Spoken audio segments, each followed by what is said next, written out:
am Africa.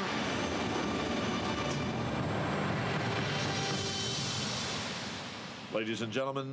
Mesdames et messieurs, voici votre hôte Dan Shine. Bonjour, comment allez-vous? Merci beaucoup d'être ici, aussi tôt, la dernière journée de cette conférence. Vous avez toujours des points de bonus si vous avez il y a un prix sous votre siège, peut-être si vous le trouvez. Donc, pour ceux d'entre vous qui êtes là avec nous, j'espère que l'idée de l'importance de l'informatique dans l'avenir de l'Afrique est aussi important et aussi crucial pour vous tous que ça l'est pour les personnes ici sur notre panel si distinguées certes, mais également aguerries et des vétérans. Et il y a eu tellement de décès, tellement d'échecs par rapport au déploiement de l'informatique. Il y a eu beaucoup de confusion également concernant l'importance de l'informatique et pourquoi c'est si important pour nous ici maintenant et la manière dont les choses ont changé de manière si dramatique ces 10 dernières années. Donc, dans les 45 minutes à venir, mission peut-être impossible, mais on va commencer on va parler de ce qui est arrivé, des échecs qu'on a connus et de nos espoirs pour l'avenir. Et ce sont vraiment des personnes qui ont vécu cela.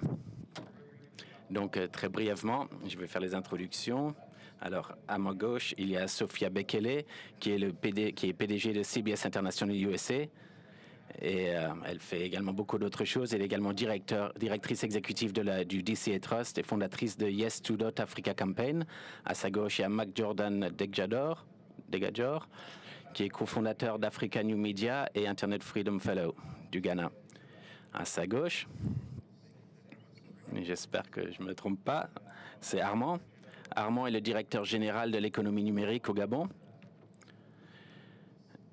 Et la présentation que vous venez de voir, c'est son département qui a fait cela. À sa gauche, c'est quelqu'un que je pense que ça fait près de 10 ans qu'on se connaît, mais c'est Joseph Ogutu, qui est le directeur innovation et stratégie de Safaricom. Et l'innovation, c'est vraiment important dans ce contexte-là. Et à sa gauche, il y a Yao Owusu, qui est directeur général de Ghana Cybercity au Ghana. Donc, lui, vraiment, est intimement impliqué dans la prochaine étape de ce qui va se passer au niveau de l'informatique. Donc, merci à tous d'être ici. Et je crois que notre intention, notre volonté, c'est vraiment regarder là où nous en sommes aujourd'hui et quels sont les changements auxquels on peut s'attendre. Et on veut vraiment avoir un débat vif. C'est important pour nous tous ici et je crois que personnellement, je vais essayer d'être le plus bref possible. Alors, la chose qui m'est venue à l'esprit quand j'ai pensé à cette séance, c'est une conversation avec quelqu'un avec Jim Wolfensohn. C'était quelqu'un qui était très estimé. C'était un leader de la World Bank, la Banque mondiale. Et quand je mettais en place l'informatique il y a 10 ans, on a parlé avec Jim Wolfensohn de ce qui allait venir, de ce qu'on nous attendait. Et lui, ce qu'il a dit, c'est si vous donnez à des personnes qui vivent avec $3 par jour accès à l'Internet et vous revenez les voir dans 2 ans, vous aurez beaucoup de gens qui vivront toujours avec $3 par jour, mais ils seront beaucoup plus. Donc, ce qu'il voulait dire par là, c'est que, à moins que vous ne vraiment proposiez une solution qui est totale, si vous avez un objectif et une idée de là où vous voulez aller et de ce que vous voulez que les gens réussissent au travers de l'informatique, à moins que vraiment vous vous dédiez et développiez vos solutions vraiment pour un objectif, vous n'irez pas très loin. En 2004, j'étais impliqué dans le premier déploiement de l'informatique que mon organisation a fait à l'époque, à Johannesburg. Et nous en sommes arrivés à un moment de la conversation où nous avons dit, eh bien, comme nous présentons ces ordinateurs pour les enfants dans ces écoles, où est-ce que nous allons les mettre? Nous avons ces ordinateurs et ils ont dit, mais pas de problème, aucun problème. Et le directeur de l'école a demandé à quelqu'un d'autre, qui a demandé à quelqu'un d'autre, qui a demandé à quelqu'un d'autre. Et ils avaient une clé. Et avec cette clé, ils m'ont amené vers une pièce et ils ont ouvert cette pièce. Et dans cette pièce, il y avait des vieux ordinateurs poussiéreux qui n'avaient pas été maintenus. Ils étaient entreposés là, par terre. Et ça faisait je ne sais pas combien de temps qu'ils étaient là, ces ordinateurs. Et ça voulait dire, le message était, on a déjà essayé de faire ça. On a déjà essayé d'offrir l'informatique à nos étudiants, mais parce que ce n'était pas vraiment un package total, on n'y est pas, ça n'a pas marché cette fois-là. Donc ce que je voudrais proposer aujourd'hui, c'est et faire entrer tout le monde dans la conversation, c'est qu'est-il arrivé au cours de ces 10 dernières années? Qu'est-ce que nous pouvons faire qui soit différent? Et quels sont les plus grands exemples, les meilleurs exemples que vous pouvez citer où l'informatique a vraiment amené un changement substantiel, un changement extraordinaire, qu'il est vraiment impératif de continuer dans la voie. Donc parce que j'ai un peu d'expérience avec Joseph, et parce que je crois qu'il y a vraiment une histoire, une importance extraordinaire. Il y a beaucoup de gens ici qui prennent des photos avec leur smartphone. Je crois que le mobile, c'est vraiment important. Il y a 10 ans, les opportunités mobiles, on ne les avait pas. On n'avait pas ce qu'on a aujourd'hui. La pénétration, il y a 10 ans, d'Internet en Afrique, c'était 10%. Et la population mondiale, c'était 1%. Et la population mondiale, c'était 9%. Donc, Joseph, quel est le plus grand développement, quelle est la plus grande tendance et la plus exaltante en ce moment? Donc il y aura 500 000, un demi-milliard de smartphones. Ça ne veut pas dire grand-chose, mais il faut voir, ça ne veut pas dire grand-chose, mais il faut voir comment ça change la vie des gens. Oui, au cours des 10 dernières années, comme vous avez bien dit, la pénétration mobile a vraiment connu une croissance exponentielle. Donc il y a beaucoup de chiffres, hein, bien sûr, mais on parle de 600 à 700 millions téléphones portables qui sont disponibles en Afrique en ce moment. Donc c'est vraiment la plus grande croissance mondiale au niveau des téléphones portables. Ça se passe ici en Afrique. Donc qu'est-ce qui a changé de manière significative? Donc c'est pas seulement avoir le téléphone mobile, mais c'est ce que le téléphone mobile peut faire pour vous. Et ici, nous sommes en passe de développer ce qu'on appelle une société connectée. Alors, pourquoi est-ce que c'est une société connectée? Parce qu'avec le téléphone portable, les personnes peuvent vraiment communiquer entre elles. Mais aussi, il y a des téléphones qui ont des données. Et donc, ils ont vraiment une expérience rapide sur Internet avec le téléphone portable. Dans mon pays, par exemple, nous avons environ 10 000 personnes tous les jours nouvelles qui ont une expérience Internet sur leur téléphone portable. Et ça, je crois que c'est vraiment significatif. Qui plus est, parce que nous avons maintenant une valeur ajoutée en plus du téléphone portable.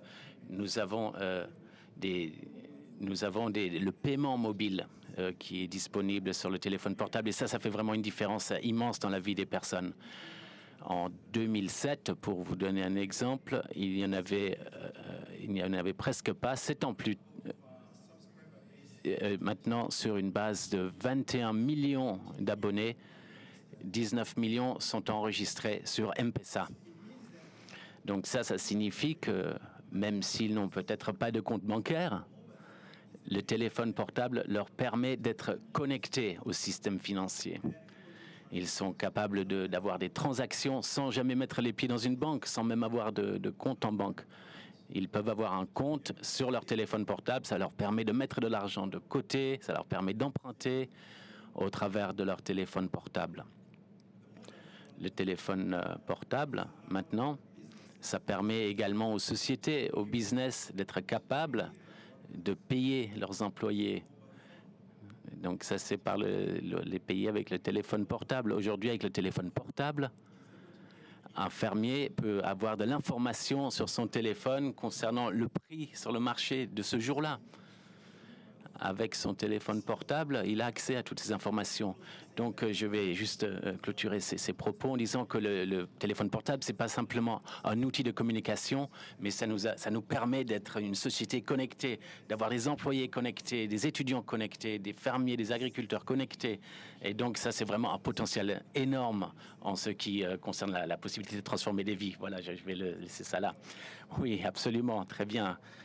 Oui, là, c'est vraiment important, l'accès au système financier. Ça, c'est peut-être une des choses les plus importantes. Armand, comment est-ce que les choses ont changé par rapport aux priorités au sein du Gabon, et on parle maintenant des systèmes financiers en particulier, à mesure que vous vous adaptez à ces changements? Est-ce qu'il y a des inquiétudes à ce niveau-là? Est-ce qu'il pourrait y avoir un système financier secondaire qui pourrait menacer les systèmes traditionnels? Ou est-ce qu'il y a une capacité à vraiment prendre ça, à embrasser cela et que ça aille, que les deux aillent de pair et avancent de pair? Il n'y a peut-être pas lieu donc de s'inquiéter des législations, des lois. 可以看没有什么可担心的，关于那个法律这个来看。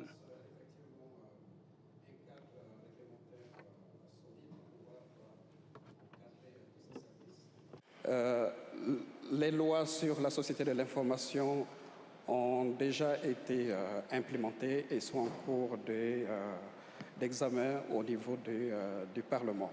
Mais j'aimerais compléter les propos de mon collègue tout à l'heure concernant les services mobiles. Aujourd'hui, dans le secteur de la santé, il y a beaucoup d'évolutions significatives. Le smartphone est devenu quasiment un stéthoscope intelligent. À partir duquel on peut, lorsqu'on le place sur la poitrine d'une personne, de recueillir toutes les informations médicales et les envoyer dans un cloud santé.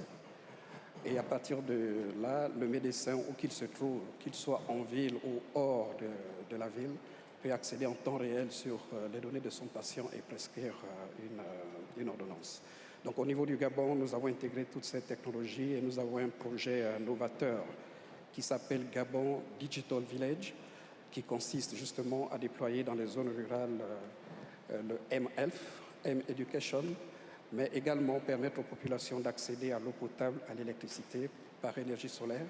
Et nous allons développer un cloud appelé Cloud Culture Bantou, de façon à permettre aux populations des zones rurales de pouvoir apprendre les langues vernaculaires au moyen des TIC et surtout recevoir dans les langues locales des informations qui sont produites en ville.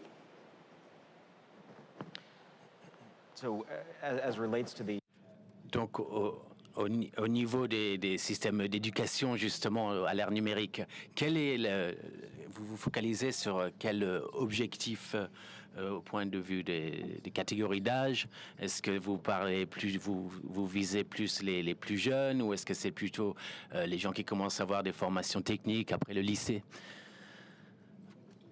Dans ce vaste programme, il y a des plus jeunes qui vont être pris en charge dans des classes numériques, aussi bien au niveau des grandes villes.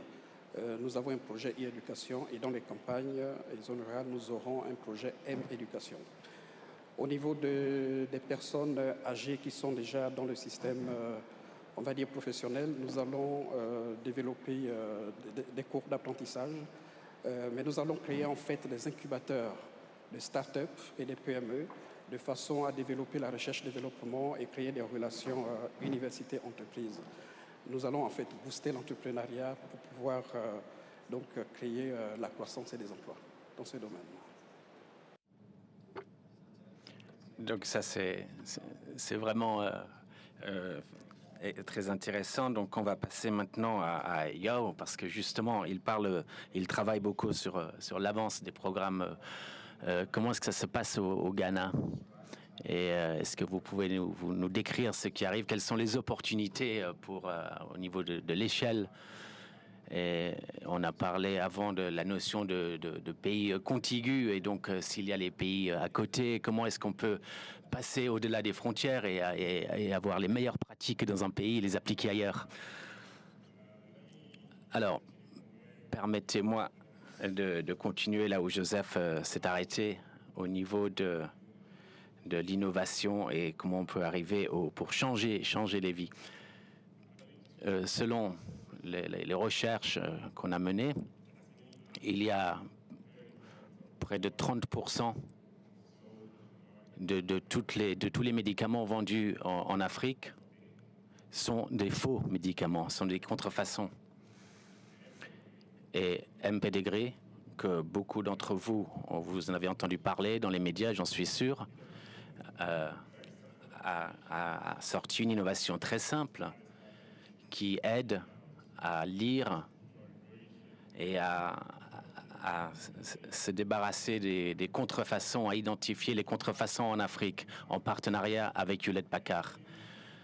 Et selon les études qui ont été menées, il y a près de 700 000 vies qui pourront être sauvées avec cette innovation. Et je vais vous expliquer comment ça fonctionne. Donc, disons qu'un client se rend à une pharmacie, un patient se rend dans une pharmacie ou n'importe où qu'il puisse acheter des médicaments. Donc, le client, ça va permettre au client d'identifier si c'est le médicament véritable ou si c'est une contrefaçon. Il lui suffira de texter un numéro de série à un code et immédiatement, avec ce code, il y aura un feedback. Et il y aura confirmation, oui, c'est bien le médicament réel ou si c'est une contrefaçon. Donc, c'est MPedigree qui a introduit ça. Ça a été fondu par Brian Simmons au Ghana. Et Hewlett-Packard est en partenariat là-dedans et en partenariat avec MPedigree. Et des grandes sociétés pharmaceutiques sont en train de signer des accords partout dans le monde. Et cela signifie que ça va être déployé au travers de l'Afrique tout entière, au Ghana en particulier, en Inde et d'autres marchés en Asie et aussi en Amérique latine. Donc, il y a également eu un second cas d'étude. Joseph a parlé aussi de la manière dont dans les applications de la technologie mobile pour déployer la communication dans l'agriculture, dans le monde de l'agriculture. Donc, le meilleur cas d'étude là-dedans, c'est Isoko. Isoko, ça a été la meilleure application, a été également, c'est Isoko qui vient du Ghana. Et il y a eu des investissements internationaux très forts dans cette innovation et c'est assez simple. Donc, c'est pour créer un marché mobile où la fourniture, l'offre des fermiers, où qu'ils soient en Afrique, ils peuvent mettre l'offre qu'ils ont, ce qu'ils ont de disponible. Ils peuvent mettre ça sur une plateforme au travers de cette application. Et les acheteurs ont également accès à cette plateforme, à cette application. Et ça se passe de manière très simple. C'est une innovation très simple, en fait. Les agriculteurs avant étaient très limités parce qu'ils étaient isolés. Ils pouvaient être isolés au fin fond de la campagne. Donc, mais maintenant, ils ont toutes les informations. Ils peuvent mettre ce qu'ils ont de disponible et les données qu'ils ont et ils peuvent voir immédiatement accès au prix.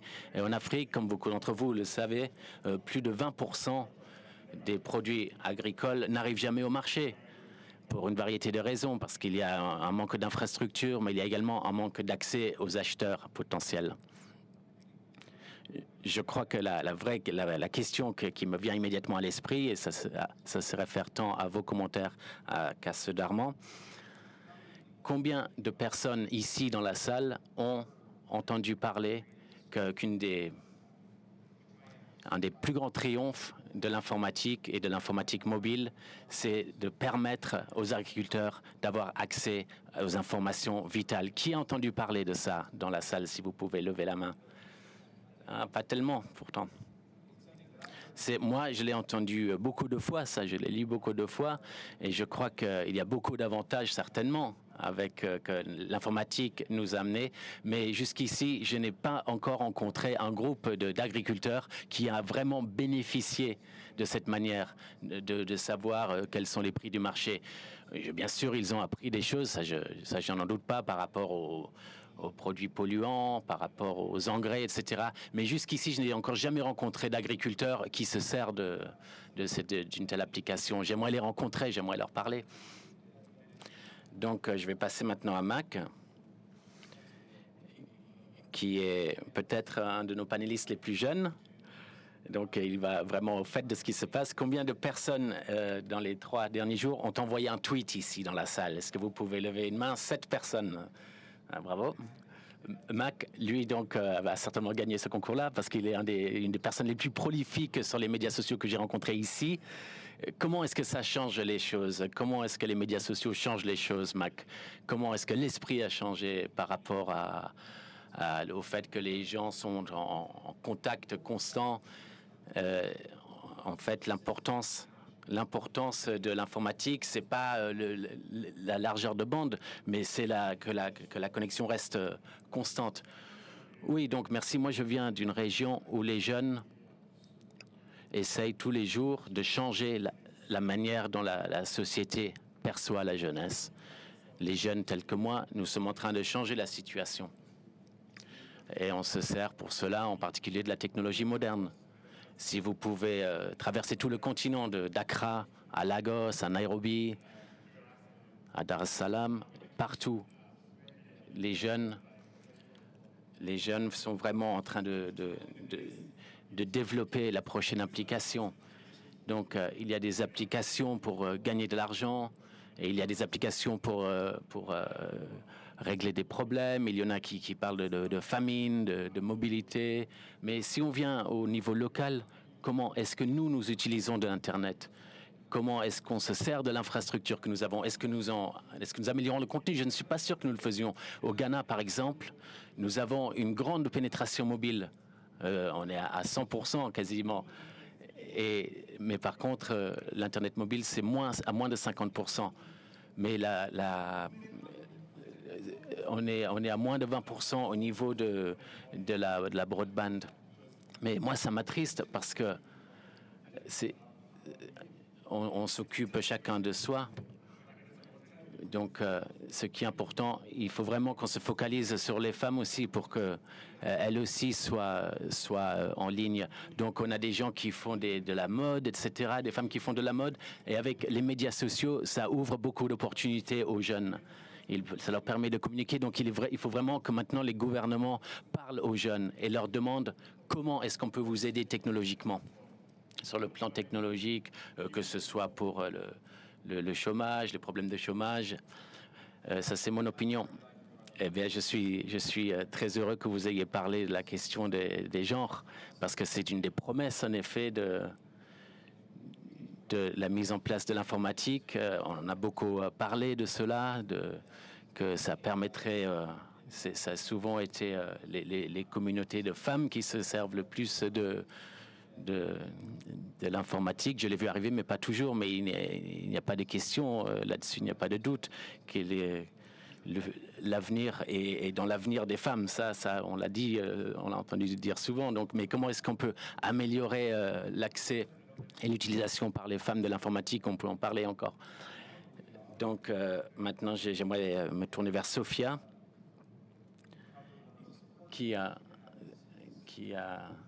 peut-être une des choses les plus importantes qu'on peut avoir dans cet espace, c'est vraiment la notion de perspective, de point de vue. Vous avez vraiment eu l'opportunité de vous trouver dans d'autres environnements, dans d'autres organisations, et d'entendre les pensées et les points de vue de gens d'un point de vue du business pour ce qui est de l'avenir et des priorités. Et vous avez également une grande passion pour faire que les choses se passent sur le continent. Donc, est-ce que vous pouvez un peu nous parler de cela?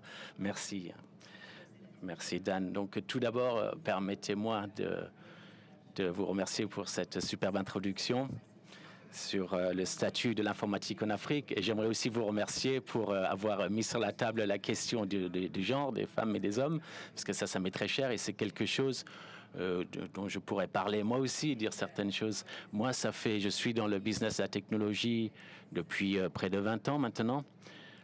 Et j'ai commencé un desk informatique pour l'Afrique et j'ai vu la manière dont le secteur informatique s'est développé depuis les années 90, au cours des années 2000, et la rapidité avec laquelle ça s'est développé avec l'introduction particulière des fibres optiques. Je me souviens qu'on était à un sommet 2007 à Kigali pour les chefs d'État qui parlaient de l'informatique, et à cette occasion-là, les leaderships africains ont vraiment été encouragés à regarder les valeurs de la technologie pour ces sociétés. Et parce que venant des États-Unis, où la majorité de l'infrastructure a déjà été mise en place, et ensuite quand on revient en Afrique, comme les collègues ici le confirment, voyons qu'il y a des difficultés, qu'on comprend bien la valeur de l'informatique, mais il n'y a pas vraiment de processus, pas vraiment de politique en place pour vraiment adapter la situation. Ça a été vraiment très frustrant pour nous tous qui venions des États-Unis. Donc maintenant, depuis 2007, en particulier, il y a vraiment eu un effort d'adaptation par nos leaders, par nos dirigeants pour aller de l'avant. Donc la prochaine étape maintenant, et ça c'est depuis 2007, ce qui est vraiment arrivé après avec toutes ces implémentations de fibre optique partout dans le continent, c'est que les gens ne savent pas vraiment quoi faire. Qu'est-ce qu'on peut faire d'autre avec la mise en place de la fibre optique? Donc il y a 3 choses clés que j'aimerais partager avec vous ici, c'est innovation et profitabilité. Donc, tout d'abord, il faut innover. Et comment est-ce que ces innovations, on peut les transformer en profit pour que les gens en profitent? Comment est-ce qu'on peut monétiser l'infrastructure? Donc, il pourrait y avoir plus d'entrepreneuriat. Et ça, c'est une des choses clés. Donc, beaucoup de choses n'ont pas été faites. Et donc on développe une stratégie de WULA pour l'utilisation près de 90% de la société africaine s'est maintenant adaptée à l'utilisation du mobile. Et donc, comme mon collègue Joe a dit, il y a eu beaucoup d'innovation qui est apparue sur le point de vue mobile, mais il y a cette innovation qui est arrivée. Mais comment est-ce que ça peut devenir une entreprise profitable pour les jeunes entrepreneurs et pour que tous les entrepreneurs, quels qu'ils soient? Parce qu'ils veulent voir l'Internet comme véhicule, un système pour vraiment améliorer leur vie.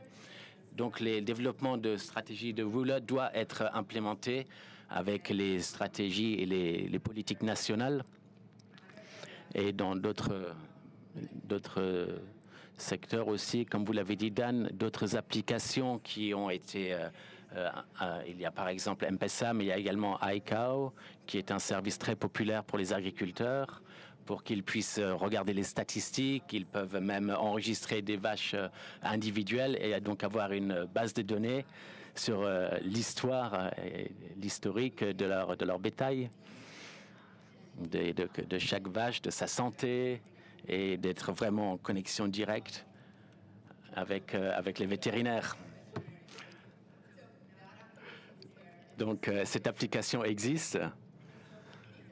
Et donc, ce sont vraiment des applications vraiment très critiques, très, très importantes. Et c'est vraiment les jeunes qui génèrent tout ça, qui poussent tout ça. Et ils regardent les niches. C'est les jeunes aussi qui ont le temps pour se développer, pour développer des nouvelles technologies. Donc, nous voici, innovation et profitabilité. Et il faut vraiment qu'on voit les profits pour que les applications marchent. Donc, l'autre chose que je voulais ajouter, c'est opportunités d'emploi. L'Internet doit créer, l'informatique doit créer des opportunités d'emploi pour les gens. Donc, comment est-ce qu'on peut le faire? Une fois encore, ça commence au niveau national. Donc, des partenariats privés-publics. Il faut qu'il y ait vraiment que les gens soient tous les deux dedans, que les femmes soient impliquées au niveau national. Les gouvernements doivent avoir une politique d'intégration. Le secteur privé doit avoir une politique d'intégration. L'entrepreneuriat aussi, c'est comme ça que ça commence. Donc ça, c'est un secteur. Et ensuite, on a parlé des incubateurs. Les incubateurs, c'est vraiment un endroit qui permet d'offrir des opportunités aux personnes qui sont dans l'informatique. Il faut qu'il y ait des incubateurs qui se gèrent eux-mêmes, qui offrent des valeurs ajoutées en service, que les gens puissent dire l'IFA, par exemple, il y a différents membres. On peut être membre Gold, on peut être membre d'argent, on peut être membre de bronze. Et donc, ce sont des sociétés qui ajoutent de la valeur.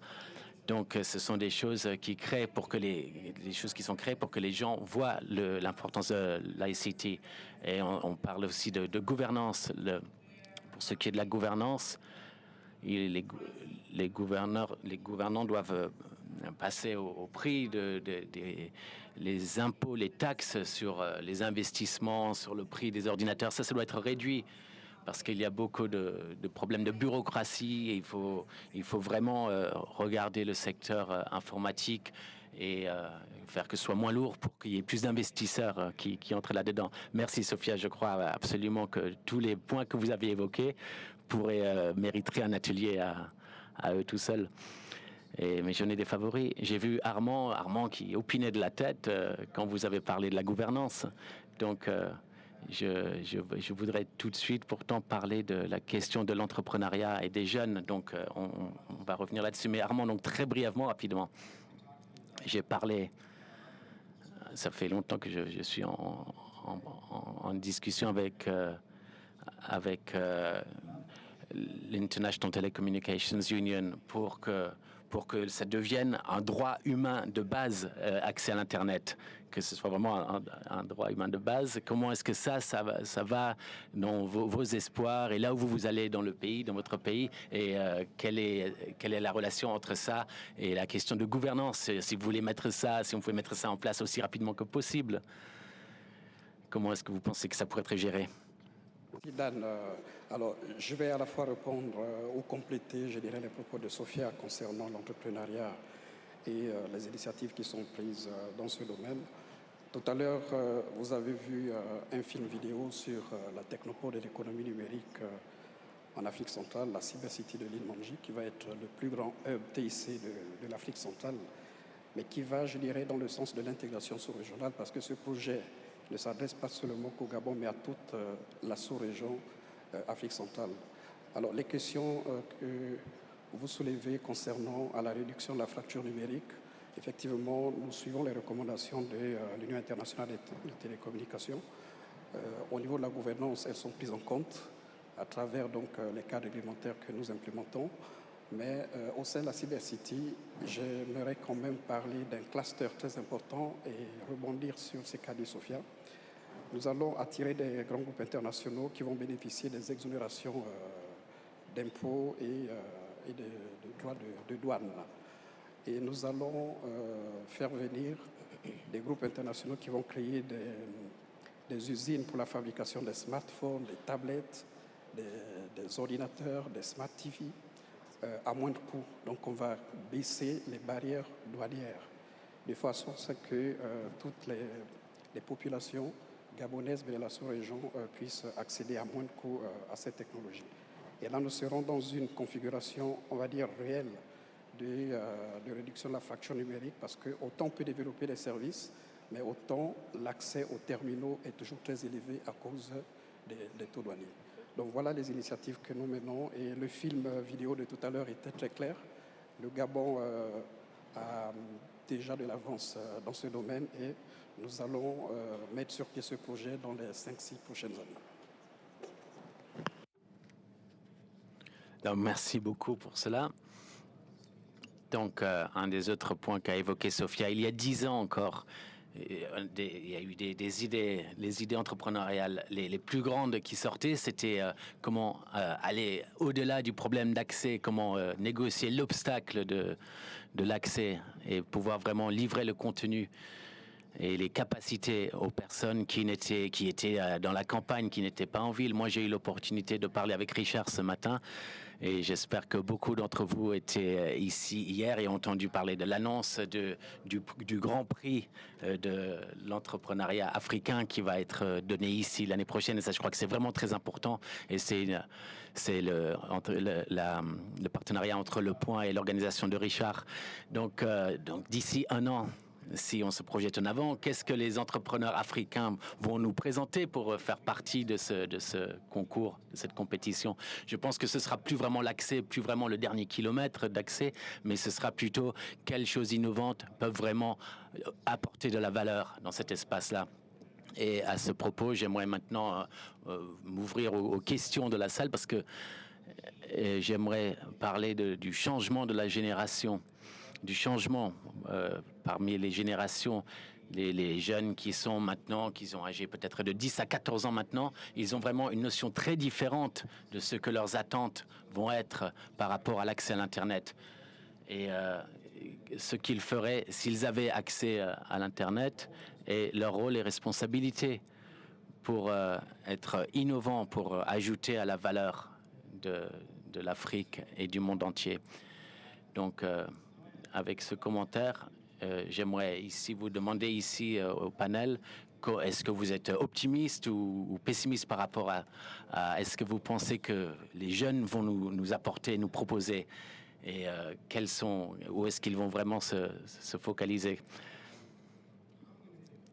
Donc, moi, il faut qu'il y ait vraiment des communautés qui investissent plus en Afrique. Il faut qu'il y ait des gens, des pays d'Afrique qui veulent investir dans les jeunes, devraient pouvoir le faire sans problème. Parce que moi, ce que je vois arriver au travers de la région aussi, c'est que les jeunes sont capables de mettre en place des startups, mais ils n'ont pas les finances nécessaires pour aller au niveau d'après. Donc ensuite, ils vont chercher des fonds auprès d'organisations internationales, alors que cependant, il y a des gens qui sont dans leur propre communauté qui pourraient investir là-dedans et les aider à développer leurs applications pour l'amener au niveau d'après. Donc, ce qu'il y a, c'est qu'il y a un manque de réseau. Donc, il faudrait vraiment qu'il y ait un réseau, une communauté en Afrique de l'Ouest, en Afrique de l'Est, qui puisse aider les jeunes et créer une vraie communauté d'investisseurs. Ça pourrait pousser les jeunes à dire, moi j'ai une idée, donc je vais aller parler à quelqu'un, je vais parler à quelqu'un ici qui est tout près de moi et voir s'ils peuvent investir là-dedans. Et il faut aussi qu'on travaille toute l'idée des incubateurs. J'étais très heureux d'entendre parler de cet accord qui a été signé avec le Gabon pour avoir un programme pour promouvoir l'entrepreneuriat au Gabon. C'est une excellente idée. Et c'est vraiment quelque chose qui est très intéressant de savoir où et que partout on aille, il faut voir les jeunes qui se servent de l'informatique pour travailler, pour développer, pour trouver des nouvelles applications. Donc par exemple, il y a Npower qui est une application développée au Ghana. Beaucoup de gens oublient parfois qu'il y a des gens, les ouvriers, les peintres, les hommes, les femmes de ménage qui cherchent de travail, qui cherchent des emplois. Donc, il faut quelqu'un qui soit capable de développer une application pour trouver des emplois, pour trouver un peintre, par exemple, un plombier, et que tout le monde puisse se mettre là-dessus. Et ça peut être répliqué au Kenya, en Tanzanie, et c'est quelque chose qui fonctionne. C'est une application qui existe, et je suis sûr que ça pourrait être développé au Gabon. Et je suis sûr que si c'était existé ici, tout le monde se servirait de cette application. Donc il faut vraiment que ce soit les gens d'Afrique qui soutiennent les gens d'Afrique pour mettre ces idées au point et pour les développer. Merci. Oui, alors, donnez-moi juste une seconde. Donc, je vais voir les questions de la salle dans quelques secondes, mais tout d'abord, qu'est-ce que vous pensez très rapidement, donc, qu'est-ce qui est le plus exaltant pour vous, où vous vous êtes dit, là, c'est extraordinaire, vous êtes tombé par terre par rapport à l'informatique, par rapport aux entrepreneurs que vous voyez dans les incubateurs. Quelle est la chose que vous vous êtes dit, ça c'est incroyable, ça va vraiment changer l'avenir? Donc, qu'est-ce qui est la chose la plus exaltante que vous avez vue d'un point de vue d'un entrepreneur, qu'un entrepreneur vous a amené ou a créé et vous vous êtes dit, ça va vraiment être un succès, ça va changer la vie des gens? Ça c'est très facile. Le développement qui est en phase de Ghana Cyber City, qui est juste à côté de l'université du Ghana, qui a une population de 30 000 personnes. On a parlé d'incubateur. L'incubation, ça va être vraiment ce qui va changer les choses dans cette venture. Les projets au Gabon, c'est sur une île, mais nous amenons chez les gens, nous amenons à côté des étudiants, à côté de l'université. Et c'est là vraiment que les installations d'incubation doivent exister. Oui, je comprends tout à fait que l'incubation est importante. Mais aujourd'hui, si vous deviez expliquer pourquoi l'incubation est si importante, est-ce que vous pourriez nous donner un exemple de quelqu'un qui est sorti de ces incubateurs? Quelle est la solution, le produit ou le service qui vous a vraiment ébahi? Il y en a beaucoup, en fait. Je ne peux pas en donner un seul. J'ai parlé de M-Pedigree, un seul. M-Pedigree, alors voilà, c'est vraiment potentiellement, ça peut changer 700 000 vies en Afrique. Donc, superbe réponse. Et je crois que la taille aussi, la magnitude et la durabilité, c'est aussi très important. Donc, il nous reste un peu de temps. Donc, je sais qu'il y a beaucoup de passionnés d'informatique ici. Donc, si vous avez des questions, les microphones vont venir à vous. Donc, je crois que absolument, c'est vraiment on vit une époque dorée en ce moment. C'est vraiment des opportunités. Les gens savent qu'ils vont avoir accès à l'Internet. Les gens se posent plus la question en se disant est-ce qu'on devrait se focaliser sur l'informatique, mais plutôt à quel point est-ce qu'on va se focaliser sur l'Internet et sur l'informatique. Et c'est vraiment quelque chose de crucial. C'est au cœur des débats maintenant. Et donc, une question devant. Bonjour. Bonjour et merci beaucoup. Alors, 2 choses m'ont fait me lever.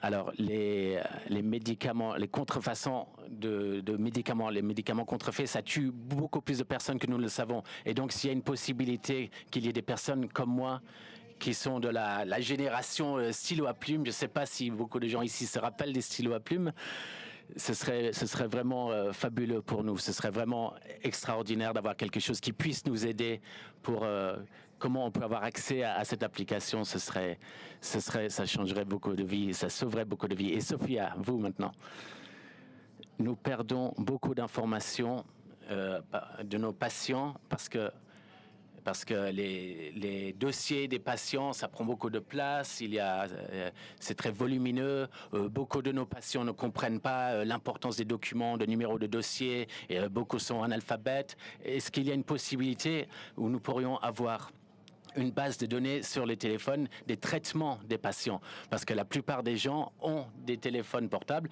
et si quelqu'un n'a pas de téléphone portable, son mari en aura un, ou ses enfants, ou son ami, et donc ça aiderait beaucoup d'avoir ces bases de données accessibles sur téléphone portable, de savoir quels médicaments cette personne a pris, etc. Oui, donc si vous pouvez répondre, on a juste quelques minutes. Donc merci pour cette question. Oui, sans aucun doute.